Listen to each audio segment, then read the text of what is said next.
Hello বন্ধুরা, এই মুহূর্তে আপনাদেরকে দেখাচ্ছিলাম গোলা পিঠা কীভাবে তৈরি করে। অনেক সময় সুরচালি গ্রামের ভাষায় এবং বিভিন্ন ধরনের পিঠা তৈরি করে। প্রথমে এরকম করে তৈরি করতে হয়। এর মধ্যে কি কি রয়েছে? ডিম, গমের আটা, ধানের আটা, হুম হুম। তারপর হচ্ছে কাঁচামরিচ, পেঁয়াজ, রসুন, নারকেল, তিল। সুপ্রিয় দর্শক মণ্ডলী, দেখছিলেন গোলা পিঠা। এখানে কিন্তু ডিম, রসুন, পেঁয়াজ, তারপর কাঁচামরিচ, নারকেল, কাঁচামরিচ এবং তিল রয়েছে।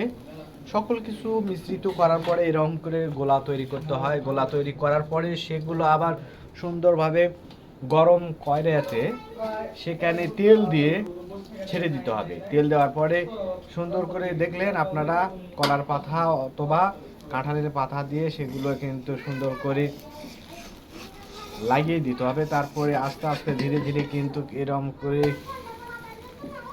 আপনি এখানে এটার নাম বলা হয় অনেক সময় গ্রাম্য ভাষায় চুল্লি, বা আপনি যে কোনো তাওয়াও বলতে পারেন। সেগুলো দিয়ে কিন্তু এখানে নেড়ে চেড়ে সুন্দরভাবে আস্তে আস্তে এপার ওপার করে সেখানে সুন্দরভাবে ভাজিয়ে নিতে হবে। নিলে আস্তে আস্তে আপনার খাবার উপযুক্ত হয়ে যাবে মুখরোচক একটি গোলা পিঠা।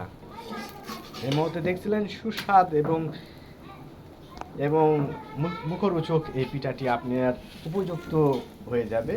এখানে রয়েছে, আবারও বলছি, ডিম, কাঁচামরিচ, পেঁয়াজ, রসুন, আদা বাটা, জিরা বাটা, ওর সাথে নারকেল, তিল রয়েছে। সকল কিছু মিশ্রিত একটা গোলা পিঠা আপনাকে দেবে সুন্দর একটা স্বাদের অনুভূতি।